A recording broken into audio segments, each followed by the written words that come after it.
But before we get to the video, man, make sure to subscribe, like, comment, you know, already know what's going on. If you're new, you know what to do, man, you know. Let's get to the video. Step right up, ladies and gentlemen, boys and girls, as we show 5 real freaks of the world. Now, although calling them freaks sounds mean, the word freak means someone or something with an abnormality, and it's only in today's world it's somehow been changed into a sort of insult. But this video is in no way insulting any of the people involved. Let's first start with Prince Randian, the human caterpillar. He was born in 1871 and brought to the US in 1889. He was best known for his fame whilst performing for P.T. Barnum, an American showman and businessman who founded the Barnum and Bailey Circus. Despite being born without arms or legs, Randian was incredibly self-sufficient and could perform tasks that would seem impossible for a man with no limbs. At P.T. Barnum's circus, he would demonstrate his ability to shave, paint, write, and even roll cigarettes. But not just roll a cigarette, he was also able to pull a match from his box, strike it, and then smoke the cigarette he had rolled. The crowd would go nuts. In 1932, Randian had a role in the movie Freaks. Let's take a look at his scene. I can't eat. I guess she knows she's got a good act, one of the best in the business. It isn't only our act that gets them. We've got personality. Bro, how can you eat, bro? How is that possible? Never heard such applause in your life. Let me tell you something everybody around here don't know. We're only killing time with this circus. We've got bigger time to follow, and we can do it too. Well, that's our act tomorrow night. We got something new. Now we can do anything right now. You can see why he was a big hit, and despite that unintelligible line, he was actually able to speak several languages, including English, French, German, and Hindi. Randian's typical costume consisted of a striped wool garment, and his main mode of transportation was withering around on the floor in a worm-like fashion. He went on to appear in a variety of carnivals and sideshows, including Coney Island for a 45-year stint. Despite his status as a freak, he was a bright and charming man with a great sense of humour. He was happily married and had 5 children, but sadly in 1943 he died at age 63 after suffering a heart attack following a comeback performance. Simon Metz the Pinhead. Pinheads were staples of circus sideshows and curious freak shows for many years, often billed as forgotten tribes of Aztecs, missing links, and even alien offspring. And throughout the 1920s and 1930s, Simon Metz was known as one of the greatest pinheads around. He suffered from a condition called microcephalus, meaning his cranium was incredibly undeveloped and sat like a baby's head on the shoulders of a grown man. Due to the size of his tiny head, his brain was also extremely underdeveloped, and although his body was aging, his mind was that of a 3-year-old for the rest of his life. But nonetheless, Simon could count to 10, enjoyed singing, and loved to dance and perform to others. In 1932, when Simon was 40 years old, he was featured in the movie Freaks, the same movie as Randian was in. Let's take a look at his performance. Oh, Slippy, what a pretty dress. Oh, how beautiful you look tonight. You're just a man's woman. You know what I mean? Just you. If you're a good girl, when I get to Paris, I'm going to buy you a big hat.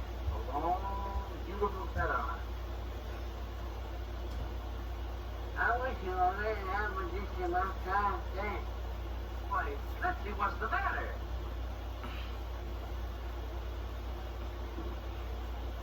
Oh, I'm sorry, Slipsy. His fame certainly didn't stop there. He continued to tour with the Barnum and Bailey Circus and a variety of other circuses for several years, and he was even the inspiration behind the comic strip Zippy the Pinhead that was featured in the Sunday Funnies. Sadly though, in 1971, Simon died at age 70. The real Two-Face, Edward Mordache. Now this is probably the most disturbing story. It's that of a man named Edward Mordache. He was a 19th century man who suffered from diprosopus, or cranial duplication. Unfortunately, there are no real pictures of him. This photo may be of him, but it's unsure whether it's a wax figure or not.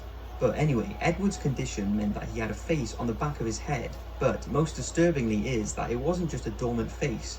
It was believed the face on the back of his head could laugh and cry.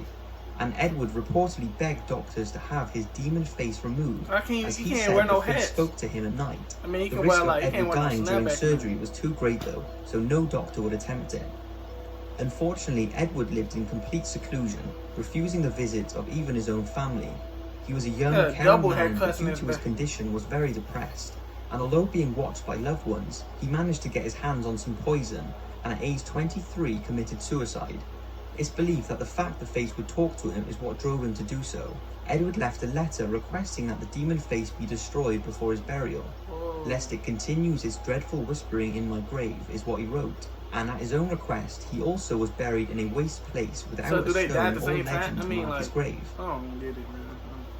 Charles Sherwood Stratton. Charles Stratton is perhaps one of the most famous of all sideshow performers, most famously known as General Tom Thumb. He was born in Bridgeport, Connecticut in 1838, and at nearly 5 years old, the great showman P.T. Barnum was on the hunt for Tom Thumb, who pretty much since childbirth had stopped growing and stood only 25 inches tall and weighed 15 pounds. The showman made a deal with the boy's father to pay $3 a week to exhibit young Charles in New York.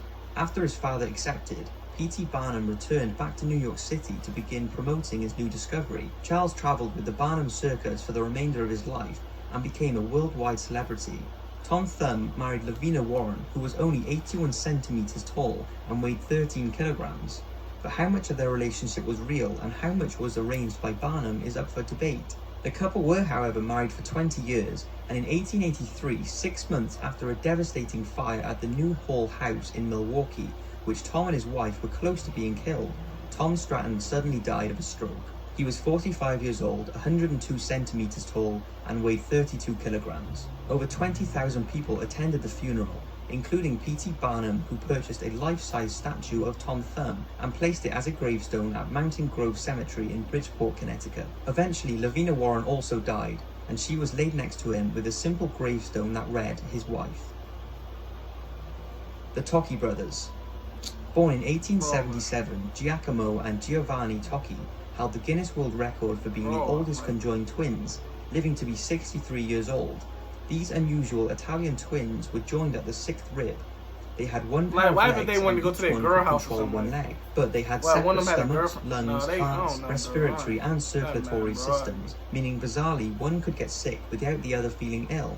Those who met them often remarked on how surprisingly different the two were.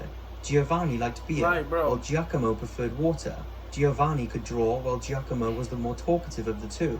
While their parents were, by all accounts, shocked and horrified at the appearance of their sons, they soon realized that their sons' deformities could make a perfect freak show and started charging people to see them.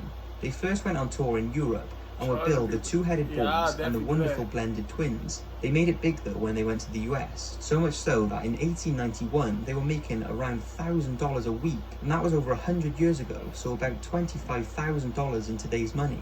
Despite their condition, both boys were intelligent, spoke several languages and had an interest in music. But surprisingly, they actually got along well. When disagreements did happen though, they were often known to end in a fist fight. Sadly, the twins died in 1940 and are probably the most healthiest examples of conjoined twins in history. So that's 5 freaks of the world. Again, this video is in no way making fun or mocking them in any way.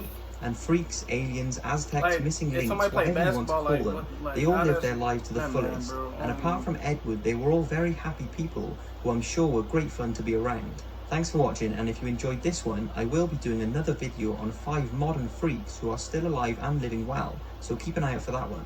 Thanks again, and see you next week.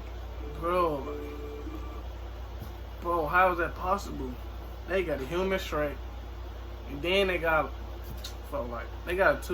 like two dudes in one body. Like, if they play basketball, how that's gonna happen? Like, unlimited double teams. Boy, got limited double teams. But look, that'll do for the video, man. Be sure to subscribe, like, comment, man. You know, do this every day, man. You know. Now I'll see you boys later.